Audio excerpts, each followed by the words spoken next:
कोल्हे पवारांच्या भेटीत पक्ष बदलाचं ठरलं, पण तुतारी की मशाल?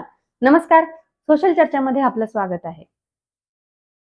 भाजपचे युवा नेते विवेक कोल्हे यांनी 27 ऑगस्ट रोजी ज्येष्ठ नेते शरद पवार यांच्या गाडीतून प्रवास केल्याने अनेकांच्या भुवया उंचावल्या आहेत. शरद पवार हे कोल्हे यांच्या माध्यमातून महायुतीला आणखी एक धक्का देण्याच्या तयारीत असल्याचे यावरून स्पष्ट होत आहे.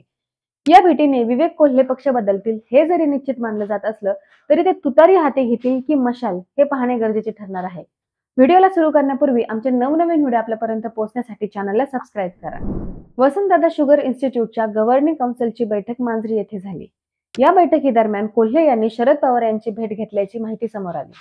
भाजपच्या माजी आमदार स्नेहलता कोल्हे यांचे विवेक हे चिरंजीव तर माजी मंत्री स्वर्गवासी शंकरराव कोल्हे यांचे नातू आहेत.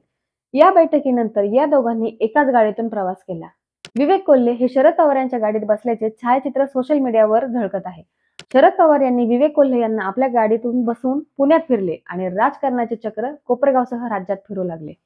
विवेक कोल्हे यांना विधानसभा निवडणूक लढवण्यासाठी आता पक्ष निश्चित करणे गरजेचे झाले.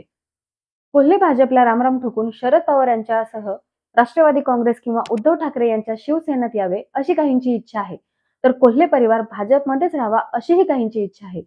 भाजप सोडून कुठला पक्ष निवडायचा हे ठरवताना ते नक्कीच ज्येष्ठ नेते आमदार बाळासाहेब थोरात यांचा सल्ला आणि मतदारसंघातील राजकीय समीकरणांचा विचार घेतील हे तर नक्कीच. विवेक कोल्हे हे सध्या शरद पवार यांच्या संपर्कात आहे, त्यामुळे विधानसभेत तुतारी हाती घेण्याची शक्यता आहे. त्याचप्रमाणे कोल्हे यांच्या समोर उद्धव ठाकरेंच्या शिवसेनेत अर्थात हाती मशाल घेण्याचा पर्याय देखील आहे.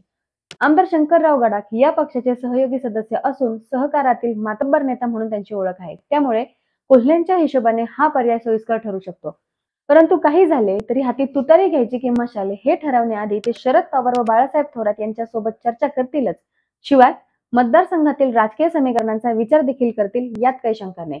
तर मंडळी, तुम्हाला काय वाटतं, विवेक कोल्हे कोणत्या पक्षात जाऊ शकतात हे आम्हाला कमेंट करून नक्की सांगा.